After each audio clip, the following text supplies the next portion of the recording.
What's up, YouTube? Thanks for tuning into a Heroes Escape, your place for all things Heroscape. Today I've got another tier list for you, but this one's a little bit different, as this is actually going to be the Marvel Heroscape set. Don't worry, we'll get back to the normal expansions in the next tier list video, and then after that, we are to the second master set, Swarm of the Morrow. So we're moving through these, and yeah, we're getting a little closer to the next master set. Heroscape, the Marvel Heroscape set does not count as a master set technically. It is actually its own game, within itself, basically. It is intended to be its own individual game, although it does work to combine it with other Heroscape sets, but it's not necessarily recommended. But people do it all the time, and the point values of the units are so high that I suppose it could be fair to use them in that way. But yeah, essentially it is its own self-contained game, and the official title of it is Marvel The Conflict Begins, and this came out in 2007 with 10 unique units from the Marvel series. We have Captain America, Spider-Man, the Hulk, Silver Surfer, Iron Man, and on the villain side, Doctor Doom, Thanos, Abomination, Venom, and Red Skull. This one is kind of controversial, as the units are like stupidly overpowered, but some people might like that and feel like that's how superheroes should be. I don't know, but it didn't really do very well on the sales. It seems like they would have probably made more Marvel sets had it done well. They could have easily made expansions with other Marvel characters, but just anecdotally, I know that when this set came out in 2007, you could buy it at Walmart, at your local store. But I'm telling you, several years later, even past 2010, when Heroscape got canceled, I swear, or got, discontinued, I swear I was still finding this at my local Walmart. So that tells me it didn't perform so well. I think had it been released a little bit later, when the MCU was starting to take off, or if Heroscape was still around back in the Infinity War era, I think it probably would have done a lot better when Marvel really hit its stride. But nonetheless, it's still a sought-after set, and it sells for a lot cheaper online than all of the other Heroscape sets. So if you're looking to get some classic Scape and don't want to shell out $100 for a pack of figures, you could probably pick up the Marvel set for, maybe $60 on eBay if you're lucky. I think it goes for quite a bit less than the other sets. But without further ado, let's get started with the tier list. So our first unit here is Abomination, and he has 8 life, he moves 5 spaces, range 1, attack 7, and defensive 6. He is worth a total of 320 points, which is crazy. But you can see his attack and defense are just insane as well, and he has 8 life. This is a serious tank. He has Super Leap, which is, instead of his normal move, Abomination may Super Leap. Super Leap has a move of 10 spaces. That's crazy. When counting spaces for Abomination's Super Leap movement, ignore elevations. Abomination may leap over water without stopping, leap over figures without becoming engaged, and leap over obstacles. Oh, excuse me. And leap over obstacles such as ruins. Abomination may not leap more than 50 levels up or down in a single leap. If Abomination is engaged when he starts to leap, he will take any leaving engagement attacks. Abomination rolls 3 less attack dice on any turn that he chooses to super leap. Now, you can see the amount of text on this card is insane, and that's common with this set. These units all have a wall of text. Honestly, it's kind of common for this era of Heroscape in general, but he also has Stomp Special Attack, which is range 1, attack 3. Any figure adjacent to Abomination is affected by the Stomp Special Attack. Roll 3 attack dice once for all affected figures. Each figure rolls defense separately. Abomination cannot attack using the Stomp Special Attack on the same turn he uses Super Leap. And maybe someone can tell me in the comments what this symbol at the bottom is supposed to be. I have never figured that out, but there it is. Anyway, one more thing about the Marvel sets, like, this was the first crossover set to ever exist for Heroscape. Later we got some Dungeons and Dragons crossover sets, which we'll get to eventually. And now Renegade Studios has announced G.I. Joe, because that's another thing that they have the license for. G.I. Joe Heroscape sets. I gotta be honest, that's not really my thing. Hopefully people will find that interesting and will spend money on it to help keep Heroscape alive. But to be perfectly honest with you, I don't think G.I. Joe has a whole lot of popularity these days, and I don't foresee that selling well at all, in my opinion. If they're to put that on the shelves at Walmart, which I know Heroscape's not really at Walmart right now, but if they were to do that, very few people would buy that. So hopefully it does well. I want to see Heroscape do well, but it's just not for me personally. I would much rather see historically inspired, like, military units and stuff, not fictional G.I. Joe stuff. But I don't know. Hopefully it's a successful release, and hopefully we get more people into Heroscape through that release. But here's the figure for Abomination. Let me show him real quick, as I do have all of the figures for this set. And there he is, Abomination, sticking his hand out ready to grab you. And pretty cool miniature. I gotta say, the sculpts for the Marvel set are a lot better than some of the other classic Heroscape sculpts. These ones actually look very good. So that is definitely something to acknowledge, that these guys look great. Seriously. So that's Abomination. We'll move on. Well, my ranking for Abomination, he's pretty good with the 7 attack and 6 defense and the 8 life. I mean, those base stats are really insane, but his point cost is going to take up so much of your army that I just don't know how worth it necessarily is. But I think he's pretty good, but I think because of the point cost, he's going to go into B tier, personally. That's just my opinion. Anyone can disagree with me in the comments. I am not a competitive player, so I don't really know the truth of how effective these units are. I have played it with my friend a few times and, you know, have some experience, but not that level of experience. Next up, we have Thanos.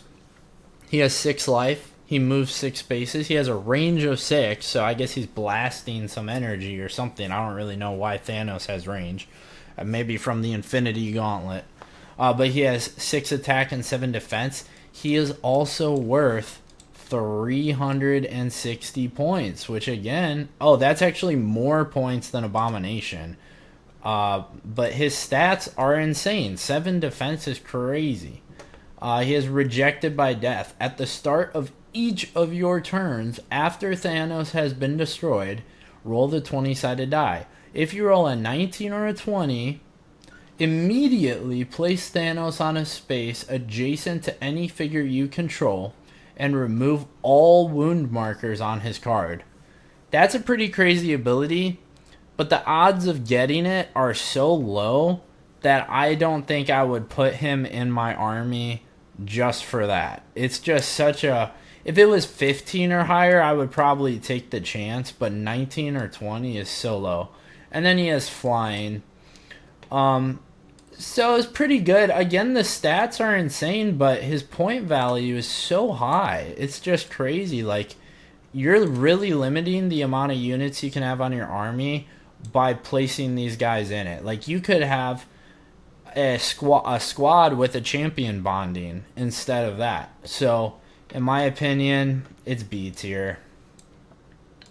Next up, we have Red Skull. Oh, let me show the Thanos figure. Here he is. There he is right there.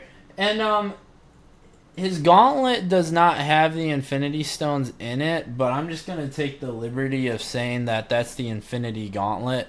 I know there's more to his character than just the Infinity Gauntlet, but anyway, this is classic Thanos. This is not the Avengers movie Thanos that we all know from the movie. I like that these are the classic comic book designs. I'm sure that had this come out during the height of the MCU, that they would not be the classic comic book designs. But I'm glad it is. It looks really cool to have that. It's got that campy charm to it that I think Heroscape does so well with all of its kind of like 80s action movie type stuff, 80s fantasy, all that. I mean, that's the charm, right? Even the original teaser advertisement was that. So I'm definitely into that. Anyway, next up we're at Red Skull. Red Skull here, I predict, is going to be low tier. He has 5 life. He moves 5 spaces, range 5, attack 4, defense 3, and 190 points for this guy. Now, these stats, to me, don't say that he should be 190 points. He has 5 life. Okay, that's like average for a hero, kind of. Maybe on the higher end. But attack 4, range of only 5, and his defense is only 3. It's nothing crazy. But he has the ability Master Manipulator. After moving an order marker on Red Skull's card, instead of taking a turn with Red Skull, you may take a turn with any unique hero you control within clear sight of Red Skull. There's not even a range to that. It's just within clear sight. So that's pretty powerful. I mean, you can really trick the opponent with that. And you can just place all your order markers on Red Skull and then just take turns with whoever you want as long as they're unique heroes. That ability is actually really good and pretty versatile. So that gets him a lot of points in my book. And he has Dust of Death. After moving and before attacking, you may either... Now, that's an interesting thing to see. You may either roll the 20-sided die once for each figure adjacent to Red Skull, or roll the 20-sided die once for any one figure up to 3 clear sight spaces away. If you roll a 19 or higher, the figure is destroyed. So that's an instant kill, which is nuts. But again, it's very low odds of rolling it. But you can do it every turn after moving and before attacking. You still get to attack. I gotta be honest, I'm surprised by this one. Red Skull, I think I'm gonna put him in A tier. I think that his Master Manipulator ability is really good, and it's a lot similar to like Admiral EJ that we see in the with the Admiral's orders that we see in the Age of Annihilation Master set. I think that's pretty good. I'm surprised by Red Skull, to be honest. Next up, we have Venom. Eddie Brock. He's got 5 life, move 6, range 1, attack 6, which is really high attack, defense 4, just like all these guys have high attack. He's worth only 150 points, so on the lower end of the Marvel units, which is good. You know, we don't want to fill up our army with one guy. Yes, Spider Sense 14. There's a lot of text on this card, so... If Venom is affected by an opponent's figure, oh, is attacked by an opponent's figure, and at least one skull is rolled. Oh, I forgot to show the Red Skull miniature. I'm sorry. Here he is right here. Very cool looking miniature. For sure, with his twin pistols there and his trench coat.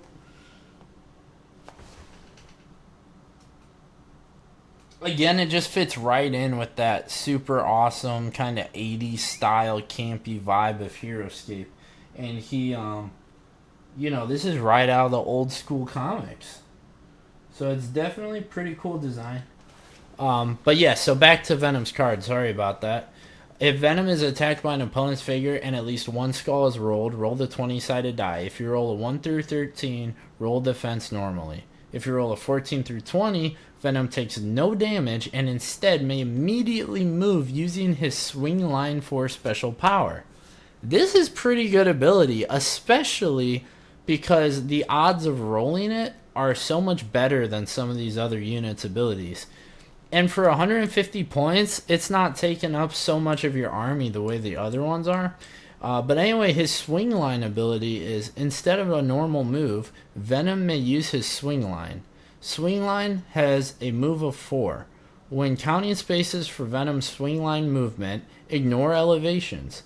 Venom may swing over water without stopping, swing over figures without becoming engaged, and swing over obstacles such as ruins. So it's a lot like the super jump, but with a lower movement. But Venom may not swing line more than 40 levels up or down in a single swing line. If Venom is engaged when he starts to swing line, he will not take any leaving engagement attacks.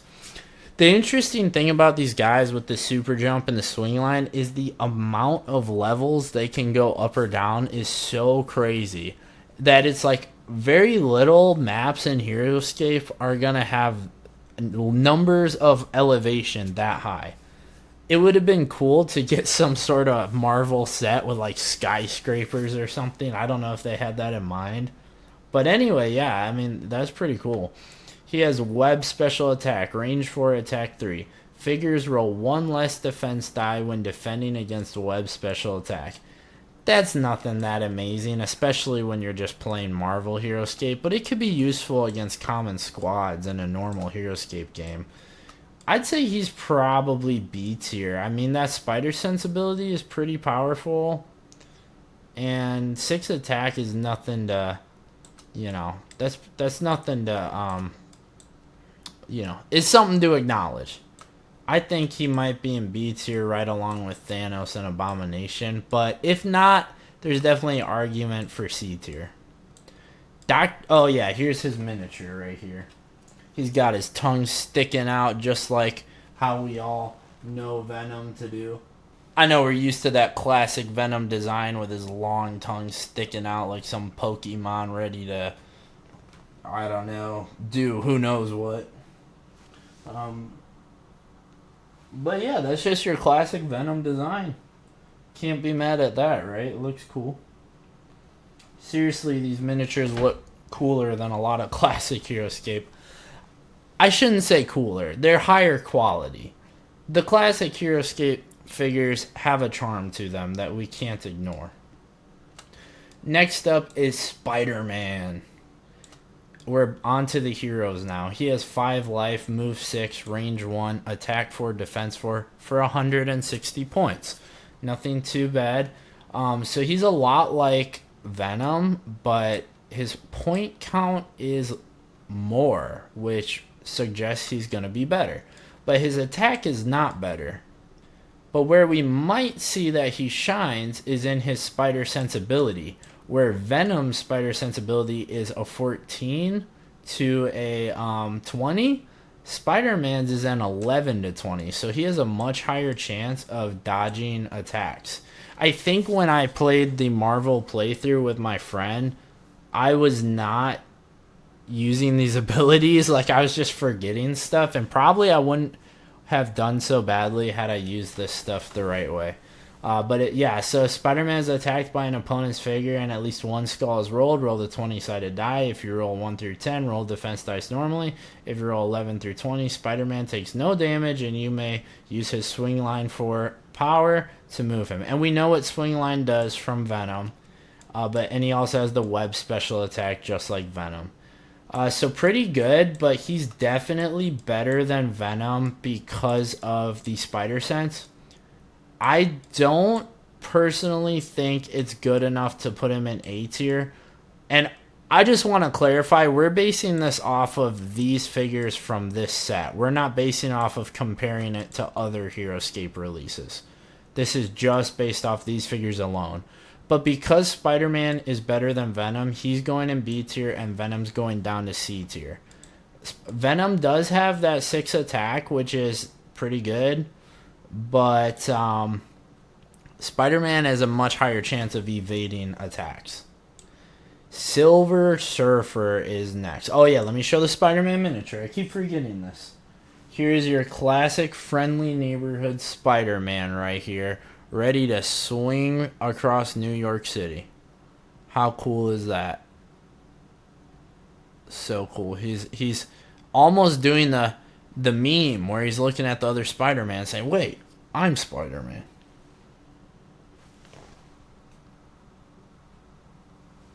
I'm going to take a guess that this one is probably Tobey Maguire. But actually it's the one from the comics, I believe. Like classic Spider-Man. But another cool miniature.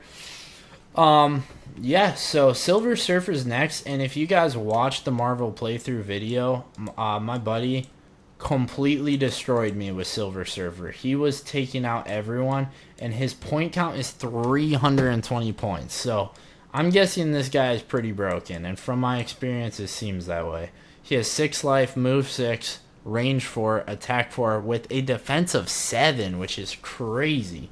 He has stealth flying. We all know what that does. It's just flying, but you don't take engagement. Opportunity attacks.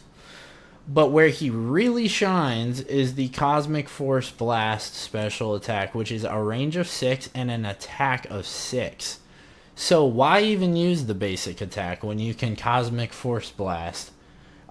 Someone correct me in the comments, but you can just use a special attack every single turn, can you not? Unless an ability says otherwise. So that's crazy. If an opponent's unique hero receives at least 1 wound from the Cosmic Force Blast special attack, roll the 20-sided die. If you roll a 16 or higher, you may remove 1 unrevealed order marker at random from that unique hero's army card. And in our playthrough video, that was happening constantly. Even though that seems like kind of low odds with the 16 or higher, it just kept happening. So that's a great ability. And he has hyper speed 5. After taking a turn with Silver Surfer may move up to an additional 5 spaces. Silver Surfer cannot use hyper speed 5 if he attacked with his Cosmic Force special attack. Okay. So, I mean, he also can just go in and attack and get out with hyper speed. Because it's after taking a turn. Just based on my experience, people probably disagree with this, so definitely let me know in the comments. But based on my experience, Silver Surfer is S tier. I think so. I will show his miniature real quick. There he is right there. He looks just like from the old Fantastic Four sequel movie. But, of course, also from the comics and cartoons and the Joe Satriani album cover. Deep cut there, I know. But, yes, very cool. And they put a transparent piece under him for him to look like he's flying. So, now moving on. I believe I forgot to do Doctor Doom. I was gonna do him and then I forgot, so we're gonna do him now. He has 4 life, he moves 6 spaces, has a range of 6, so he has some sort of way to blast people. Attack 5 and defense 6 for 245 points, about mid-range for this set. But he has Mind Exchange 17. After taking a turn with Doctor Doom, you may choose any unique hero figure within 4 clear side spaces of Doctor Doom. Roll the 20-sided die.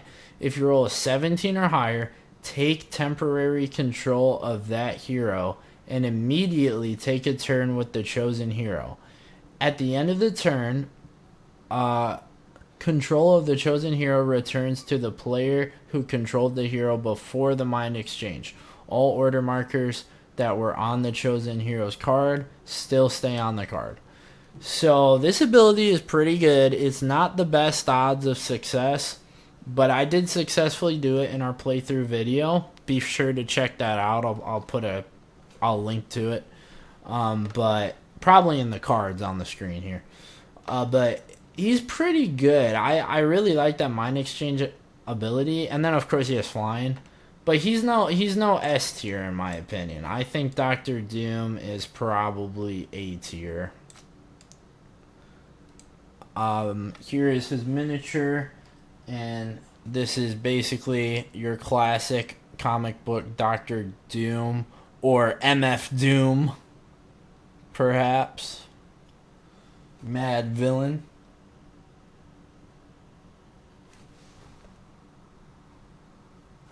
Every time I try to show the miniature, the focus doesn't go right. But yeah, very cool. Doctor Doom is one of my favorite Marvel characters, so love to see that one. Moving on, we have Iron Man. I am Iron Man. This one, in my opinion, is the worst looking miniature out of the Marvel set. I'll show that in a minute, but for now we'll go through the card. He has 4 life, move 6, range of 6, attack 4, and defense 6. 240 points, and he has double attack. He may attack 1 additional time when he attacks. Pretty good, and he has flying. So, I mean, double attack's cool and versatile, so probably I'd say Iron Man is going to be B tier. But now let's take a look at this miniature, which is by far the worst of the Marvel miniatures. You can just see, hopefully you can see it there, how derpy looking his face is. It's just not a detailed miniature at all, and it looks ridiculous. By far, that's the worst miniature that came in this set. It looks so bad. But anyway, there's Iron Man. The next one on the list is the Incredible Hulk. And he has 8 life, so this is a serious tank. I believe he has the highest point value in this set. Moves 5, range 1, defense 6, and attack 6. And he is 370 points. So he's going to take up so much of your army. But he has Rage Smash 5. When the Incredible Hulk attacks using normal attacks, this is hard to read. He receives 1 extra attack die for each wound marker he has. So it's kind of like Krug, similar ability. Up to a maximum of 5 extra attack dice for Rage Smash. That is so powerful. He has Super Leap. We know what that does, and Stomp special attack, just like Abomination. But Rage Smash is something that Abomination does not have, and it is so powerful and should not be overlooked. This is a great unit right here. The problem why I won't put it in S tier is it's going to take up so much of your army. Like, you're hardly going to have any figures to begin with. But definitely the Hulk is super powerful, and his miniature is one of the best looking Heroscape miniatures. It is so detailed. It just looks incredible. Definitely, I'm guessing because of his size, it was easier for them to get details in there. But yeah, this is a great miniature right here. Gotta be one of the best. Last on the list, we have the leader of the Avengers, Captain America, Steve Rogers. He has 5 life, moves 5 spaces, range 1, attack and defense of 6 for 220 points. He has shield throw special attack with a range of 5 and attack 4. When Captain America attacks with his shield throw special attack, he may attack 2 additional times.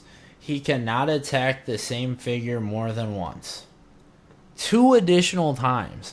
So he can, if he's got several guys around him within a range of 5, he can just bounce it off of them, just like in the comics, just like in the cartoons and the movies. That's pretty cool. And it's an attack of 4 to do that. So if you're going up against a common squad, super powerful for sure. And he has Tactician. All friendly figures adjacent to him add 1 extra die to their attack and their defense. So he has an offense and a defense aura. And he has Counter Strike, just like all the samurai, which we know from the samurai how powerful that ability is. When rolling defense dice against a normal attack from an adjacent attacking figure, all excess shields count as unblockable hits. Captain America is such a good figure, is so versatile. You can put him in any army, and it's super powerful. I'm putting him in S tier. In my opinion, Captain America is an S tier unit. And last on the list, we have an honorable mention. Oh yeah, let me show the miniature. I keep forgetting that. Here is Captain America. And this one looks good. I mean, it's like your classic looking Captain America. It's not a bad sculpt. It's not lacking details the way Iron Man was. It just looks good. There he is. But our honorable mention is the Breakable wall, which comes in the Marvel set. It has a stat card because it works a lot like the castle door, but it only has 4 life rather than 10, and it's a defense of only 4. Well, I think that's the same as the castle door, but when rolling defense dice for its strong defense ability, when rolling defense dice against a normal attack from small or medium figure, add 1 automatic shield to whatever is rolled. I want to put it higher just because it's less difficult to break than the Fortress door. It makes me want to put it in C tier, but we have to have a honorary F tier, so it's going there because it's just not a regular unit. But alas, here is the Breakable wall. Such a fun obstacle and piece of terrain. It looks great on the battlefield. It's great, and there's a little platform that it sits on with a groove that helps it sit into place. And there it is, and then this just pops out like that. But my main issue with it is, 1, it is not a full building. It's only the front wall. I don't like that. I really would have liked to get like a full building as a terrain piece, especially to use for like a modern themed scenario, maybe a zombie apocalypse type of scenario. But we did not get that. It feels really out of place in Heroscape, so you're not going to find yourself using this very much when building maps if you're trying to do like a Valhalla themed map or something that fits the theme of Heroscape. It just feels way out of theme. It only works if you're trying to do something that's like not Heroscape lore themed. It's only if it's something else, like a zombie apocalypse or Marvel or something like that. So it's not very versatile for map building, and it definitely deserves its F tier spot for that purpose. But regardless, it's a very cool piece of terrain and obstacle. Thank you guys so much for watching. If you liked that video, hit the like button. And if you like Heroscape and want to see more Heroscape content, hit subscribe. I post constantly, and lately I've been posting a video every single day. So there's plenty of content for you. I've got Heroscape lore. I've got video essays that I'm working on. I've got, man, like map building videos, miniature painting tutorials. I've got playthrough videos. So definitely hit the subscribe if you want more Heroscape content. And tell me what you guys think. Would you have liked to see some more Marvel Heroscape releases? Let me know in the comments, because now that Renegade is doing crossovers, who knows what's coming next after G.I. Joe. So thanks again for watching, and I'll see you in the next video.